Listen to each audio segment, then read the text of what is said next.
Stupendous. Stupendous, yes. 3 solo singles later, Geri's clearly made her mark. Get me. You can take it all because this face is free. Maybe next time use your eyes and look at me. Show me where I need to go. Donde está mi chico latino? More than the record, you've just written your autobiography, really. I It's have. a very young age, I have to say. Very young indeed. I don't know if it's about really an autobiography. It's kind of like a journey of growing up. Yeah. You know, it's like a diary of how, of hormones. That's what. Yeah. That's what I Very kind tough age, I think, puberty. Yeah. Oh, yeah. I as mean- we're discovering. No, I mean, You're through it I'm now. not. Yeah, It's all just. behind you now, I was a late developer. We're going through it with our little girl. Oh, hormones. I made that outfit myself. Did you? I did, yes. You must have been very clever. Why did we suddenly say that picture? I don't know. Oh, hormones. That's when. That's There when you your go. hormones. That was were a very kicking hormonal outfit. It was. Look at me, everybody. That would give any father a nervous breakdown, I think. If in. That was a went out good like decision, that. I thought, to have Look at Me as the single. You know. The reason why I actually decided, to go with that was because, it addresses the whole thing of image as well. Because I was so conscious of it, because the way everybody had, looked at mine, and it made me realise, what, it doesn't. The reality is, it's nice to look good, but that cliche of what you feel like on the inside. That's how we should respond to each other as human beings. That's what that's the impression I got reading the book and reading a lot about you ever since you've gone solo. No, it's kind of you've been doing a lot of soul searching. You're quite a complex person, aren't you?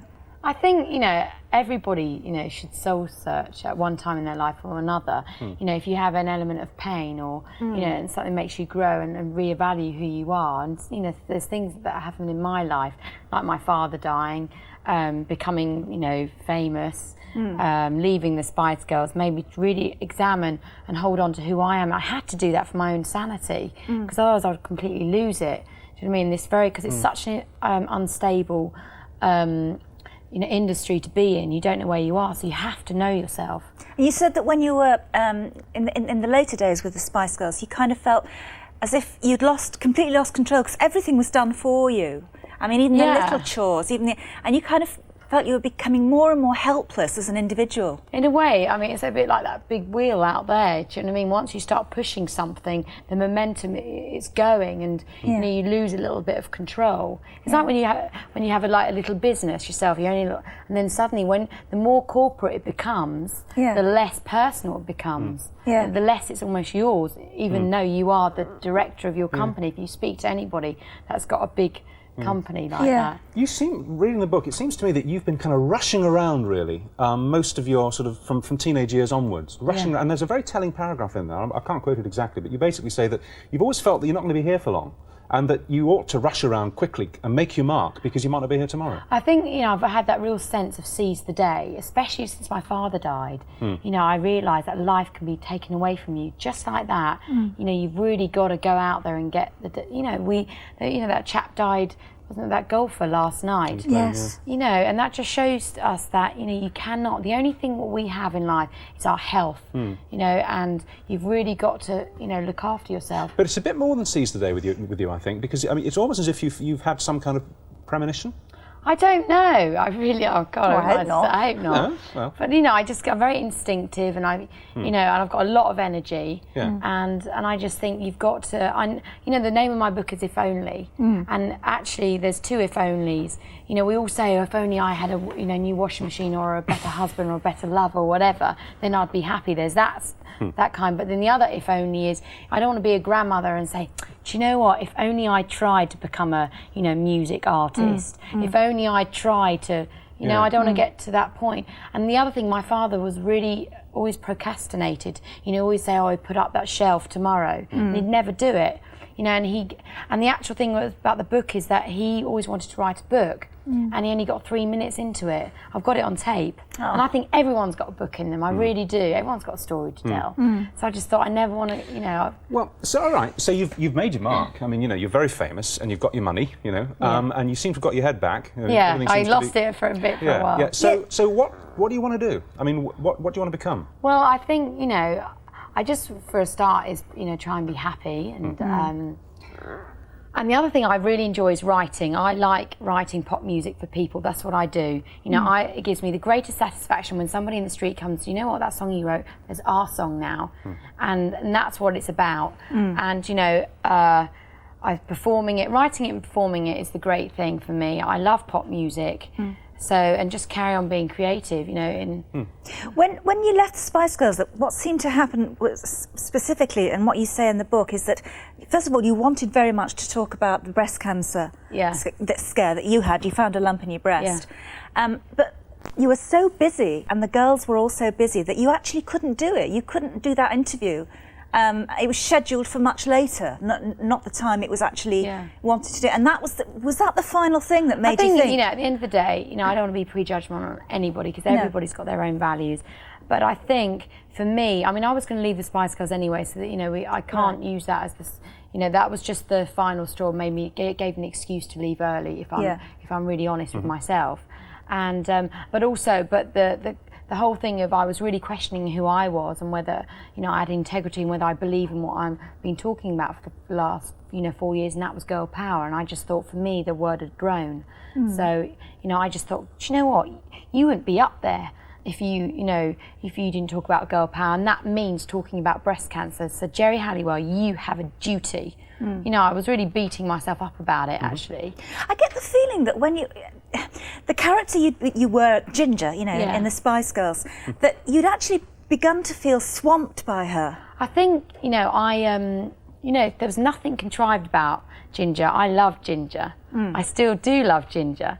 But I think based on a teen, I was playing platform shoes when I was 17. You know, and it's natural that you're going to progress and grow. But then we all hide behind something. It's like, you know, the guy that goes to the bank every day and puts on his suit, that gives him who he is that day. And sometimes being a banker can be consuming. You know, or being a housewife or a mother can be consuming. You know, but there are all different parts of her personality that needs feeding to be a healthy, happy person. Do you know what I mean? I know exactly what you mean, but I still feel that underneath Ginger all the time there was a different Geri.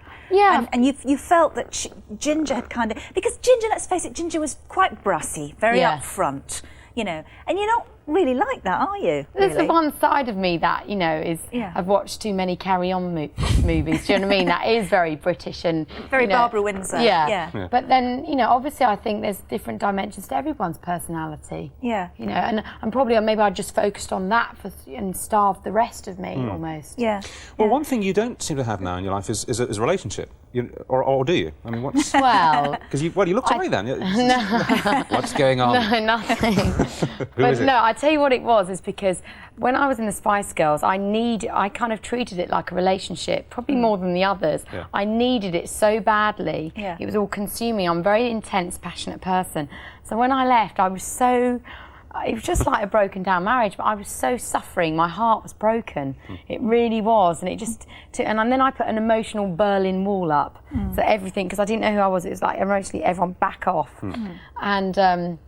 And then I think since September, I've said, okay, you know, I hadn't been going out or anything. Now I've been going out, getting a bit tipsy and just living a little bit and having a balance, which is good. Well, so go on then. So where are we now? Where's the boy saying he's got a boyfriend? Are you seeing anybody? No. No. Would you like to, though? I mean, is there room in your life? Well, you've just said there is. There's room in your life for somebody now. Yeah, I mean, I've kind of gone on a few dates with the odd person. That must be difficult because the paparazzi and all that. But then you just got to be clever.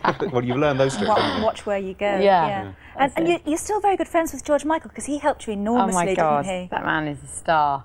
Did you know him before the breakup from the Spice Girls? Because you took refuge with him almost immediately. Well, the thing is, I went up to him as a fan at a charity radio a convention, and you know, flirted with him. And did you know he was gay at that point? God, I'm so thankful. The thing is, you know, in every girl's mind, there's always hope. Do you know what I mean? I'll change him. And did you try? No, I didn't try because he just talked about his boyfriend, and I was like, bit of a giveaway, bit of a downer. And the thing is, because he talked about a loss of a parent, I was so drawn to him because I hadn't had anyone really to talk about it with. 'Cause, you know, death is such a taboo subject. And so, you know, I was really drawn to him instinctively. And he, you know, I always had his pin up at the back of my diary. And it was really funny finding that, actually. And not long ago. But so, and then we became telephone buddies, and I really phoned him a lot during the, the year before for just support, and we hadn't actually hung out a lot together. But it wasn't until I left, and I was thinking, oh my God, I really needed something. Yeah. There was just, I really needed a sanctuary, and he just came out of the blue. It was just like, he said to come around for a few days, and I just stayed 3 months. Yeah. So be warned if you invite me over. You'll be in a spare room for. I'll bring my until suitcases Christmas. and my pajamas. So where are you living? But I have to say thank you to you guys, because Why? You don't realise that you just gave me so much support. I mean, I watched what you said, and it was just so nice. And because I felt so vulnerable, anybody that said anything, a little bit positive, I was like. Well, listen, seeing as you made me dress up as you, I mean, we have that connection. We have that connection. I have worn her bra. Cellmate. Yes, that's right. Yeah, bra mate, more like. Yeah. That was fun, wasn't it? That was a good day. That. Yes, you sound like you've almost been through it. I mean, not a nervous breakdown, but a kind of huge self-appraisal. I think that, it's like anything. Sometimes you have to give yourself a spring clean. Yeah. But then we're all ever changing. It's like the seasons. I think, continually you're growing and you go through ups and downs. I think I read somewhere in an interview that Tina Turner said, happiness is something you can't possess. It just comes and goes. Yeah. Do you know what I mean? And you just got to go with the good and the bad. Considering that you are quite introspective, and you write poetry. But you have to be careful not to be too introspective. Well, you do. Then you Hamlet's disappear, don't you? Yes. I'm a bit like that. Yes. She's a bit like that. In fact, you're very like Hamlet, who is your favourite Shakespeare character. Thanks very much. Would you have liked? Well, you are a bit. To be or not to be? You be? you are. You are very introspective, and you have lots of self-doubt. But there's nothing wrong in that. I'd rather be introspective than be blind shallow. yourself, But then they say ignorance is bliss, so maybe it's just better to be on that. Well, what I was going to say to you was, I mean, given you have these literary leanings and everything, and you think about yourself, like, would you like to have gone to university, maybe done an English degree? Do you know what? Harnessed your brain to a discipline. Yeah, I mean, when I was about, I think it was about 19, 20, I actually did go back to college. I realised that I was really missing out, and I went and studied English literature, and I found a love of books. And actually, the other day I was thinking, I do feel that I would love to have learned so much more. Take 3 years out. Wow, that'd be scary. Go to university. Yeah.